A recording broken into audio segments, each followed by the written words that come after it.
Alors bonjour à tous, aujourd'hui je réponds à la question d'un internaute qui me demandait la valeur des apocryphes. Donc qu'est-ce qu'un texte apocryphe? Ça vient du grec apokryphos, qui veut dire caché.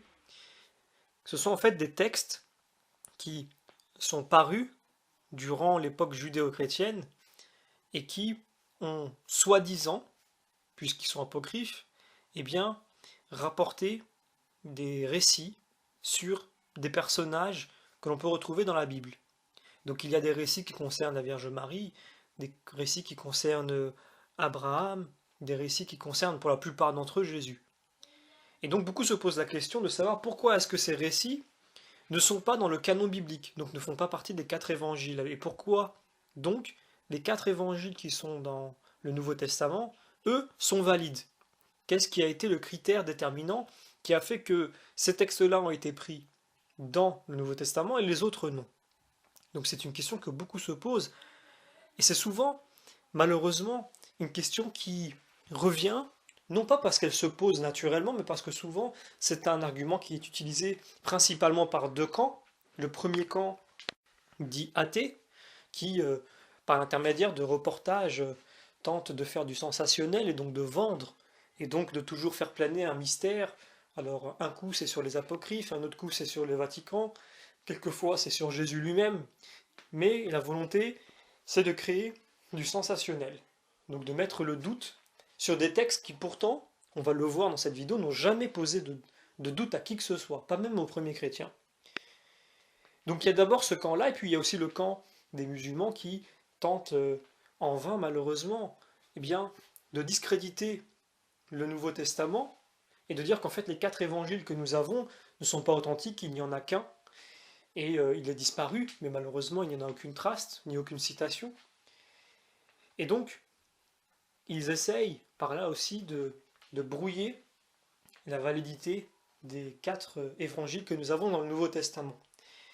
Et donc, on ne voit pas pourquoi des apocryphes auraient plus de validité que les textes de Saint Marc, Saint Luc, Saint Jean et Saint Matthieu. Mais le but n'est évidemment pas une recherche de la vérité, mais plutôt une tentative de déstabilisation. C'est en tout cas ce qu'on remarque très clairement. Donc tout simplement, il faut répondre à cette question, quels sont les apocryphes? Pourquoi sont-ils des apocryphes et pourquoi n'ont-ils pas la validité que l'on peut retrouver des textes qui sont dans le Nouveau Testament? Donc les quatre évangiles. Déjà, il y a un premier point.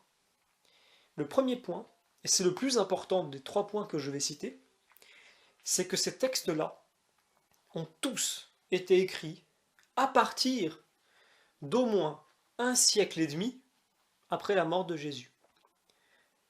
C'est-à-dire que le premier apocryphe que l'on arrive à dater date a priori de 150, 160, voire un peu plus après Jésus-Christ.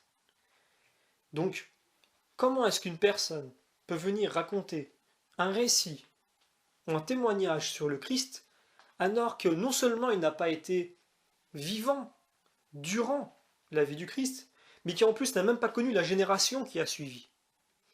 Donc là, il y a un problème. C'est comme si aujourd'hui, pour remettre un peu les proportions au niveau du temps, je venais moi-même et je disais, eh bien, je vais faire une biographie aujourd'hui, un témoignage de la vie, par exemple, de Napoléon ou d'Hitler. Eh bien, qui suis-je pour venir parler sur un personnage qui a vécu il y a un siècle et demi, alors que qu'est-ce que je pourrais chercher de plus? C'est-à-dire, dans les témoignages que je pourrais apporter, qu'est-ce que je pourrais apporter de plus que ceux qui, eux, les ont connus? Donc on peut prendre bien d'autres personnages. Donc j'ai pris des personnages qui ont été connus et qui ont vécu aussi il y a un siècle et demi. On pouvait prendre n'importe quel autre personnage, mais le principe en lui-même, c'est de dire que pourquoi est-ce que l'on va prendre le récit d'un homme qui n'a même pas connu les disciples de Jésus, ne serait-ce que les disciples de Jésus? Pourquoi est-ce que l'on prendrait pour argent comptant ce qu'il raconte sur le Christ? L'évangile selon saint Matthieu, selon saint Marc, selon saint Jean, selon saint Luc, sur les quatre évangiles, trois ont été des disciples de Jésus. Donc ils ont vécu 3 ans avec lui. Un, qui est saint Luc, lui n'a pas connu Jésus directement, mais a connu les disciples et a même connu la Vierge Marie. qu'il a questionné notamment pour certains récits dans l'Évangile. Donc, ce sont tous les quatre des témoins oculaires, authentiques, qui ont été des contemporains de Jésus.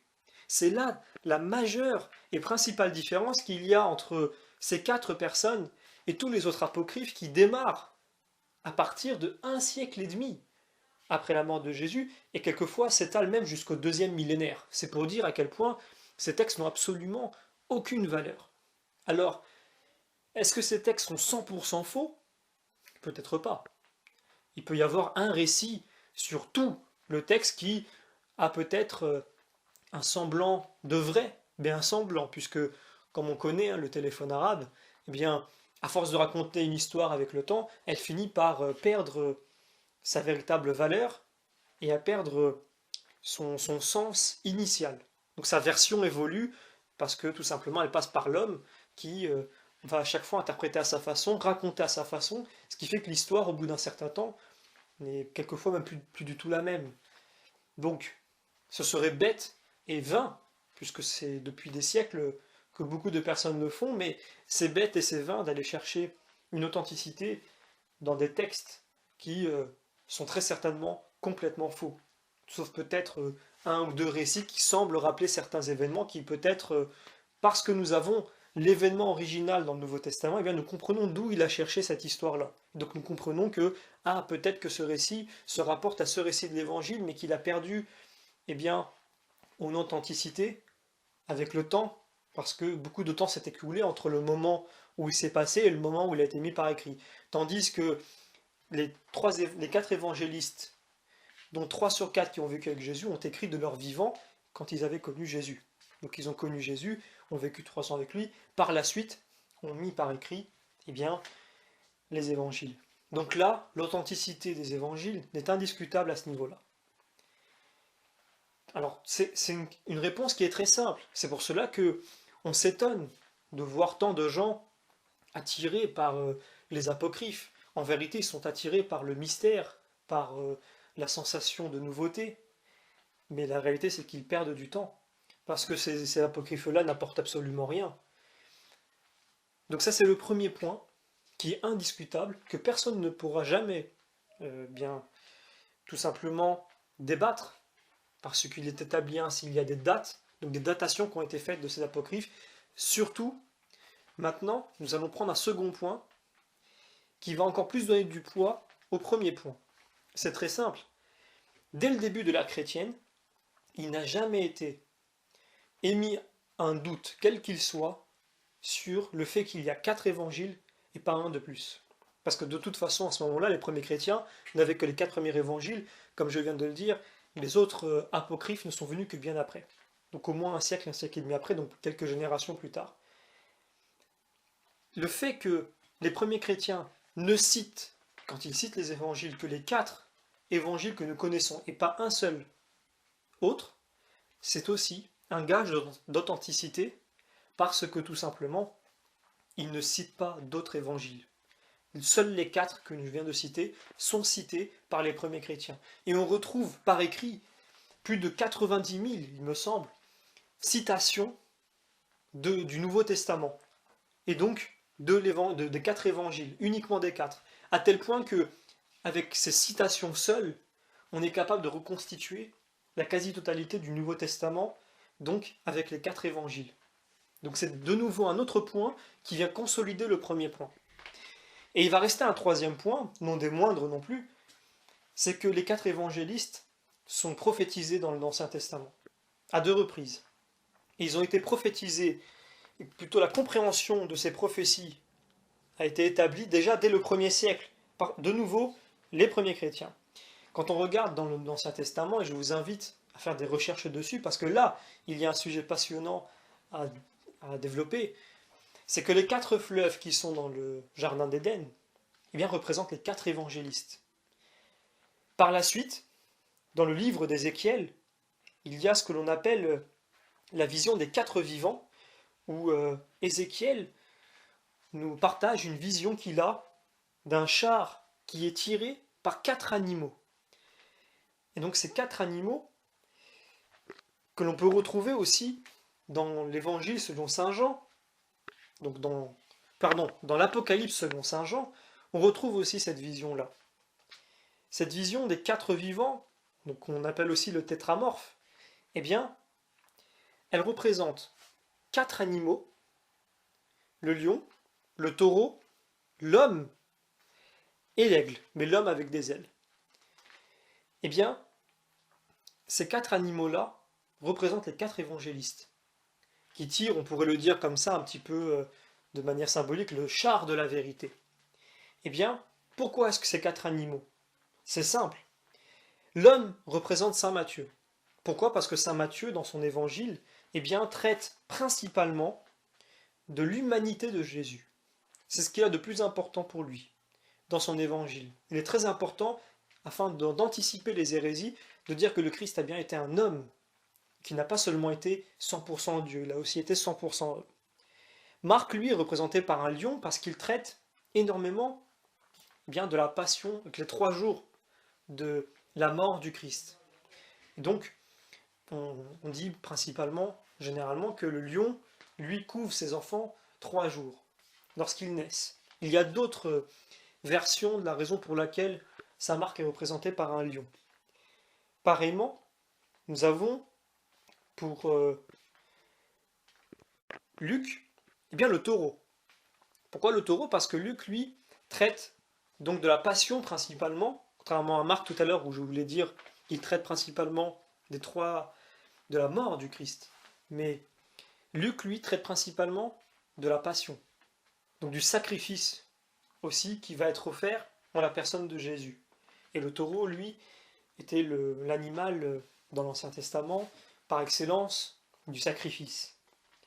De nouveau, on a le dernier évangéliste, saint Jean, qui lui est représenté par un aigle. Pourquoi un aigle? Parce qu'il tire vers le haut les 3 autres évangélistes par sa compréhension, qui a atteint une certaine maturité parce qu'il a écrit en dernier, à un certain âge avancé, et c'est lui qui donne à Jésus, eh bien, sa divinité. Enfin, il donne la divinité à Jésus dans le sens où c'est lui qui la développe le plus. C'est lui qui va développer au maximum, d'une façon extraordinaire et fabuleuse, eh bien, toute la facette divine de Jésus, qui viendra compléter donc l'évangile selon saint Matthieu, où là, il y a toute la facette humaine de Jésus. Donc, il y a ces prophéties qui concernent l'Ancien Testament, qui concernent les 4 évangiles qui se trouvent dans l'Ancien Testament, qui de nouveau apportent encore un point supplémentaire.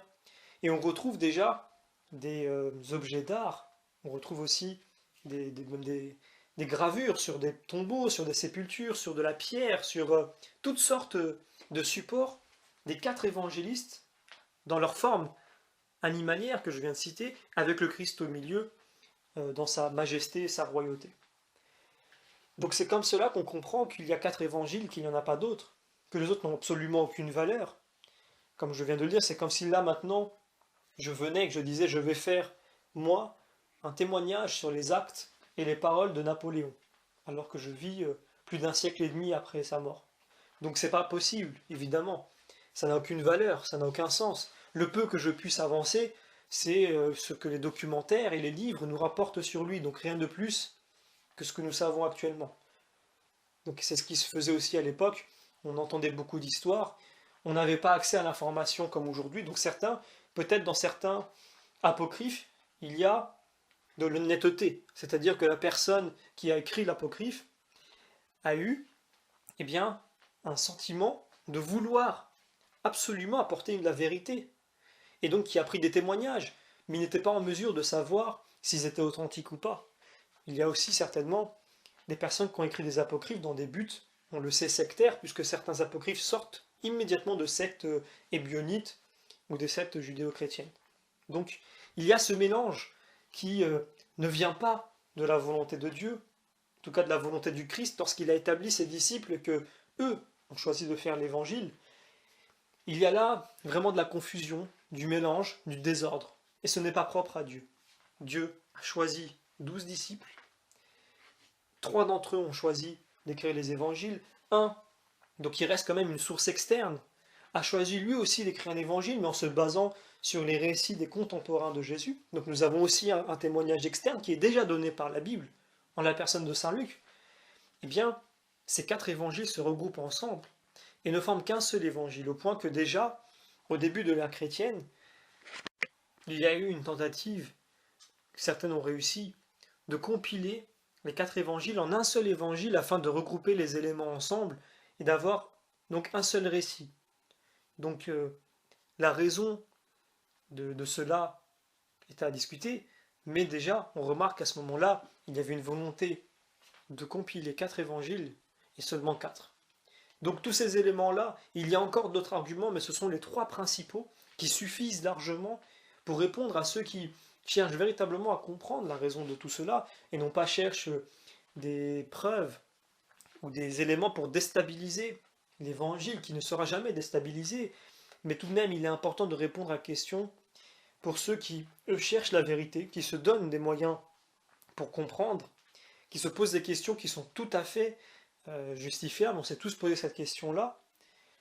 Mais une fois qu'on y répond, il faut savoir aussi passer à autre chose, avancer, et non pas vivre dans le sensationnel et vivre tout le temps dans cette tare de notre époque. Donc on retrouve beaucoup de personnes sur Internet qui aiment beaucoup faire des vidéos, qui émettent des hypothèses toutes plus farfelues les unes que les autres. Donc que ce soit pas seulement sur le christianisme, que quelquefois sur les extraterrestres, sur les États-Unis, sur tout plein de choses. Mais il ne faut pas être dans cette recherche malsaine du sensationnel et du caché, du mystérieux, mais plutôt être à la recherche de la vérité qui, elle, eh bien, nous comble de joie, remplit notre âme et la nourrit.